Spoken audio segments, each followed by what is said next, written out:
Lancé en 2017, Monaco Tech accompagne des startups innovantes dans leur développement et aide des sociétés à fort potentiel de croissance à s'établir en principauté sur le long terme.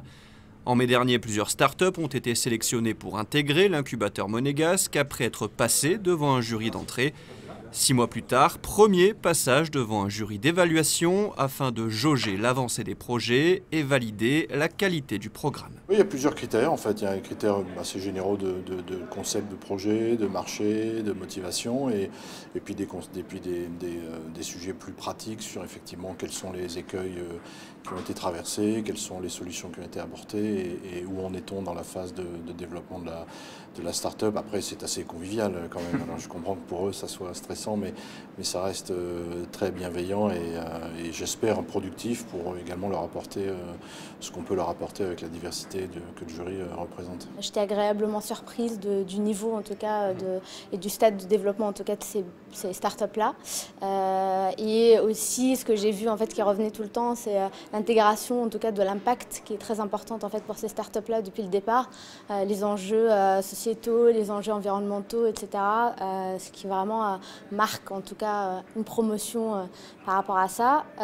Oui, c'était un échange, donc en fait on écoute les pitchs et on les challenge en termes justement avec des questions sur le business, sur les stades de développement après, sur voilà, enfin, tout ce qui est en tout cas intéressant pour leur business. Ouais. Être challengé pour progresser, voilà le credo et le but de ces entretiens. 16 startups ont joué le jeu lors de cette session sur 2 jours. Un grand oral bénéfique 6 mois après leur intégration. Et 6 mois, on ne les voit pas passer. Il y a beaucoup de choses qui se sont passées et c'est vrai que Monaco et Monaco Tech sont un univers extrêmement propice au développement d'une start-up. On a beaucoup d'aide, c'est extrêmement bienveillant. Faire un point tous les 6 mois comme ça permet justement de prendre un peu de recul et de se dire qu'est-ce que j'ai fait en 6 mois, et ça c'est bien parce qu'on est tellement aussi dans les activités au jour le jour, qu'on ne voit pas vraiment les progrès, mais c'est bien justement de prendre un peu de recul et ça nous aide, cet exercice nous aide beaucoup à faire ça. J'ai beaucoup aimé l'exercice, non, c'est normal, c'est un process qui se passe tous les 6 mois, qui nous permet de nous évaluer, d'expliquer ce qu'on fait, et aussi de nous confronter à des questions qui sont très intéressantes et qui nous permettent aussi d'avancer de notre côté. On est disons, dans les clous de ce qu'on visait.